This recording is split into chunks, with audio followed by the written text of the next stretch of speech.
Shewa scrolled and scrolled and stared and stared. You're not beautiful if you don't have this type of nose.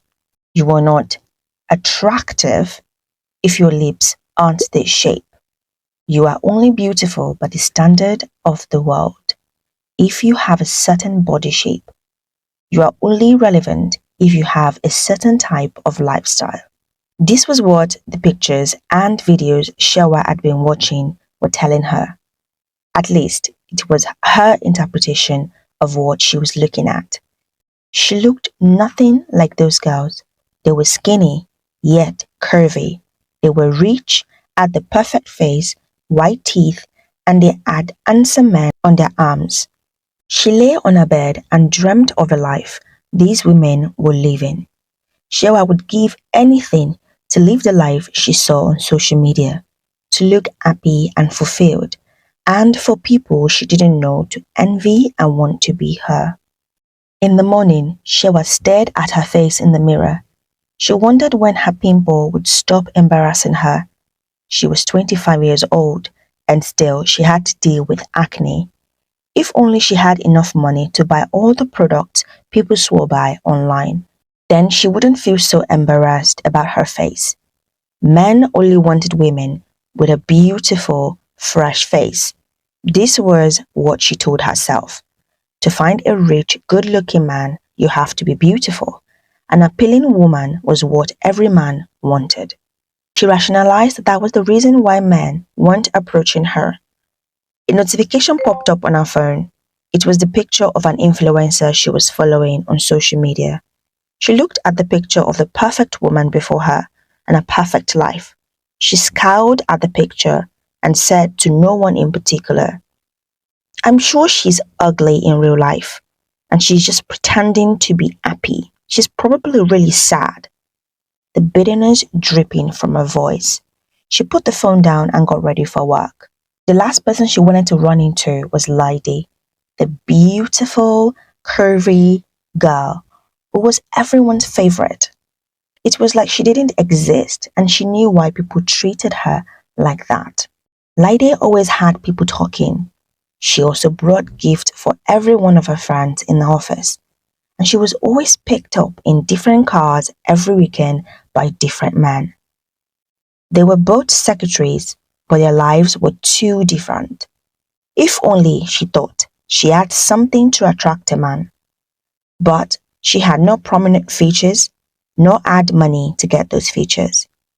As she was walking home in the evening, a black car drove past her, but instead of continuing on its way, it stopped and reversed. Her heart skipped a beat as God finally answered her prayers and sent her a rich man. But to her disappointment, God was busy with more serious issues.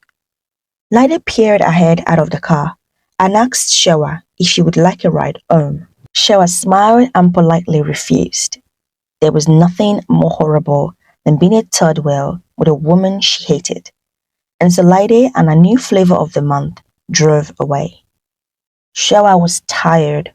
She took a shower and wore her pajamas, and before she went to bed, she kept scrolling on social media to see the life that awaited her once her luck changed, and then she dozed off to dreamland. Shewa was annoyed beyond comprehension. The weatherman had said a light shower, but it would seem he hadn't gotten the memo. The heavens were apparently angry. She held on tightly to her umbrella, but the wind wasn't helping as her umbrella swayed and swayed in the wind. A jeep honked and stopped beside her. When the voice came, it was a beautiful man. That was the only way she could describe him. It was rude to say handsome. He offered her a lift, and she took it. She was skeptical, of course. This was Nigeria, and she didn't want to get kidnapped. Being beaten by the rain or being swept away by the flood didn't seem like a good way to go either. Shewa for a change was the topic of discussion at work. Everyone gossiped about the car that brought her to work because this had never happened before. But more importantly, they gossiped about the man. They wanted to ask her for more information, but they couldn't. So they whispered. Shewa continued seeing Oladayo. The man was kind and he never made fun of her or the way she looked. He was the complete package, meaning he had money and he wasn't afraid to spend it. He had bought her all the skincare and makeup products she wanted. He moved her into another apartment and of course she quit her job. And he got her a new phone. When she met his friends, they weren't like any other people she had met. They were rich and they came from money. His girlfriends, they were beautiful. They had told her they had gotten some work done and no one would be the wiser unless they were told. The surgeries were done flawlessly by the best doctors. When she mentioned that she would love to change a thing or two about herself, they were supportive and told her to talk to Oladayo so he could take her to the best doctors and not to quacks that were littering the streets. One evening, Shewa brought up the topic to Oladayo and he seemed even more excited than she was about her having cosmetic surgery. He listed some things even she hadn't thought about and she felt weird, but she kicked the thought out of her mind because this man had chosen to date her and she was okay with that revelation. At first, Shewa started with what she called minute changes. She had her teeth whitened, veneers done, and now she smiled every chance she got. Her skin was clear after she went to a dermatologist who did some tests on her skin type and told her what was good for her and what wasn't. She was religious to a fault over how she treated her skin. The daily facials and treatment were expensive blessings she welcomed.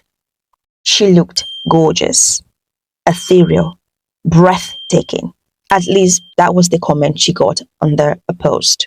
They couldn't get enough of her pictures. Next came the hip enlargement. She wasn't really a big fan of a big butt, but Oladayo said he liked them, and so she had a new butt size. When she posted a picture of her with her new body, some continued to shower her with praises, while some condemned her. They are just jealous of you, one of her friends said. They don't have a man who will take care of them like you. Then she fixed her nose, and while she was at it, she realigned her jawline. In the midst of this all, she and Oladayo had been dating for 6 months. Everyone knew them wherever they went. She couldn't believe she was lucky enough to meet such a good man. She stared at her own very face and didn't recognize who was staring back. But who cared about that? Human beings were supposed to evolve anyways, and so she evolved on her own. With every change she made to her body, Oladayo praised her beauty even more and showered more money on her for her upkeep. He proposed to her, and of course she said yes. She would be foolish to say no to the blessings God had given her. The wedding was festive, and people of high class came from far and wide. She felt like a celebrity, although she was no less than one. Her social media followers were at 6 digits, and she had both boys and girls, young and old, envying her, wanting to be her, praising her for her beauty. Oladayo was a particular man. He loved beautiful things. He himself was handsome, so why shouldn't his life be beautiful? He loved his new wife, Shewa. She was a woman who would do anything and everything to please him. He loved when she was made up, and he wanted to keep it that way forever. The following week after the 1-month honeymoon was over, Shewa was disturbed about a recurring issue. During their honeymoon, her husband would ask her to make up her face and dress up, even if they were just going on a walk. He told her he loved seeing her made up, and he always wanted to stare at the perfection she was. At first, she took it as a praise, but lately, she was tired. No woman wanted to wear makeup 24/7 and dress up extravagantly. It was too much for her, and what happened last week was what broke the karma's back. They had gotten back home from a long flight. She took off her makeup, which her husband asked her to wear to the airport. The moment she entered the bedroom, her husband frowned and demanded to know why she looked so ordinary. She didn't understand what he meant by ordinary. Why did you take off your makeup? I have asked you to sleep in them. Go back in there and put it back on. He yelled. He sounded angry. Showa had never seen him or heard him talk like that. And he did later apologize when she had put on her makeup and come back to bed. Nothing out of the ordinary happened, but only because she did what he wanted. Her face was itchy and she was breaking out. She had pimples and skin patches and she was tired from wearing makeup all day long. She had had enough of this, so whenever her husband went to work, she cleaned off her makeup. And when it was time for him to come back home, she would reapply her makeup. She didn't know that Oladayo was on his way from work this particular day with his business partners. Neither did she hear them enter the house. She had her headphones on, she wore comfortable clothes, and she danced erratically and barefoot in her kitchen. When Oladayo came home, he called and called to his wife, but she didn't answer, although he did hear a voice coming from the kitchen. When he saw his wife in such a disgusting state and wearing such disgusting outfits, which he never knew she owned, he was livid. She was sensed someone behind her, and when she turned around, she saw his face. She knew she had been caught, and like lightning, Dio rushed to grab a knife and swung it at her. The moment the knife was about to touch her face, Showa woke up from the horrible nightmare she had been having. She ran quickly to the mirror, and there it was, her old face. Or rather, her only face.